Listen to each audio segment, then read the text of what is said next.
It had been a long week, and I was looking forward to relaxing at home with a cold beer and maybe a pizza. I set my suitcase by the door and wandered into the kitchen for my first beer. The house seemed unusually quiet as I opened the lid of the Budweiser Light. That's when I realized the damn dog wasn't around. That was pretty unusual.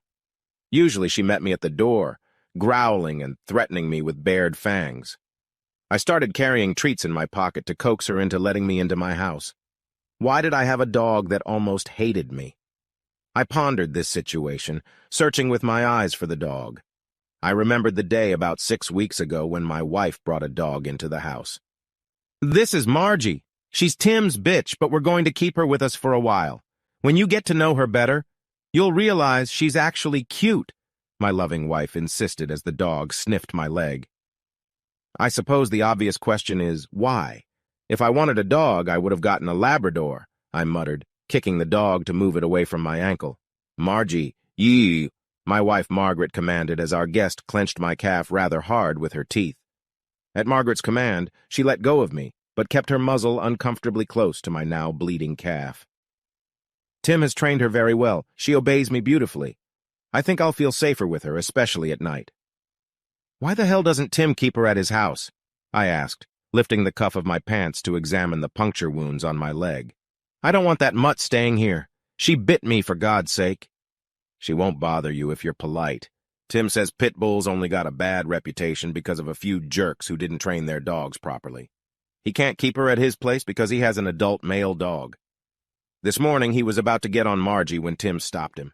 He said it would be best to keep them separate until the bitch grows up. He'll decide when he feels Margie is ready. "I don't see why we have to keep that damn vicious dog in the house just because your boss is stupid enough to have both male and female pit bulls." "Tell Tim I'm against it," I demanded. "Well, you kicked it, and Margie was on it so fast you didn't even realize it." Margaret grinned. "The dog stays. I promised Tim we'd take care of her." Thus began another reign of terror by another lousy bitch in my house. I had to be careful not to make any quick moves or get too close to my wife. The dog was watching me the whole time. She seemed to be waiting for me to stumble and give her an excuse to bite me. I was practically a prisoner in my own home.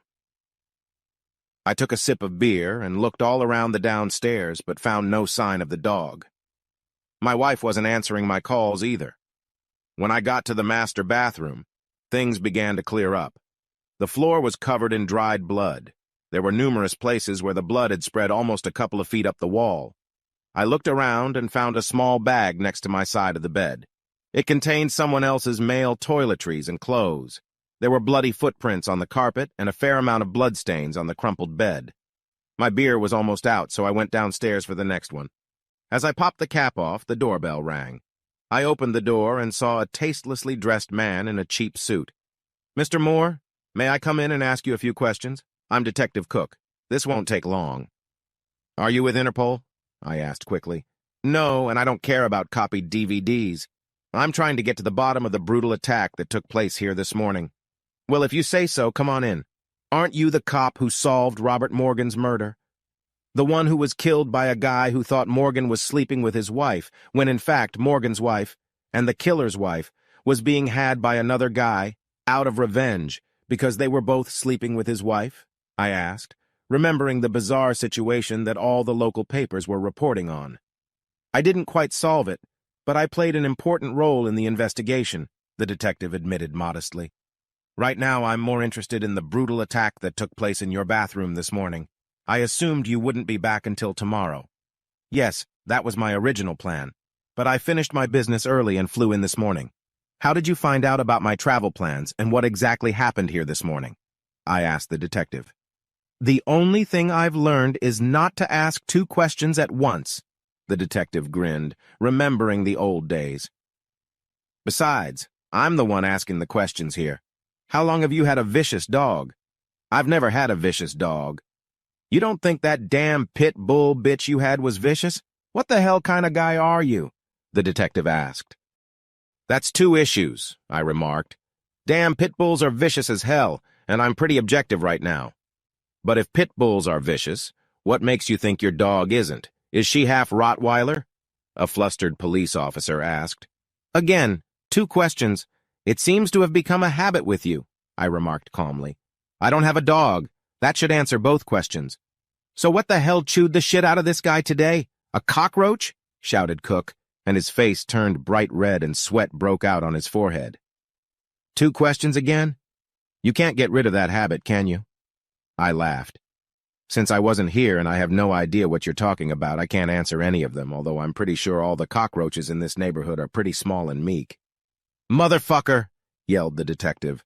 Why am I getting all these assholes? Why can't I get a normal case with normal people? Those 2 questions are rhetorical, aren't they? I replied with a chuckle. Listen to me, smartass. I want straight answers to my questions. No more games or I'll drag you to the station to continue, objected the policeman, pulling a pill container out of his pocket and taking out a couple of small capsules. Why don't you just ask me a straight question, without including any of your opinions or observations? You want to know about the poor fucking dog that lives at this address? I fired back at the red-faced detective. Yes, you admit you have a dog? Cook replied with evident relief. No, I don't. You're not very good at asking follow-up questions, are you? Son of a bitch, squealed the detective so that his saliva splattered all over the kitchen. To answer the question you can't seem to ask, it was my wife who groomed the nasty bitch belonging to her boss, Tim Conrad, I said quietly, wiping the foam off the detective's forehead. It wasn't my dog, and I hated her almost as much as she hated me. Understanding slowly dawned on Cook's face. So you had that miserable mean bitch living in your house? Yes, and she insisted on keeping the dog, so there wasn't much I could do, I answered when my companion showed signs of agitation again. Did you know that Conrad had a sexual relationship with your wife? The detective asked almost cheerfully.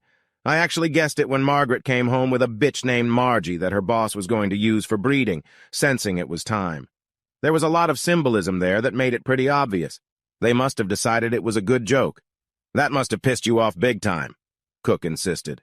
Not exactly. I decided to make the best of the situation I was in.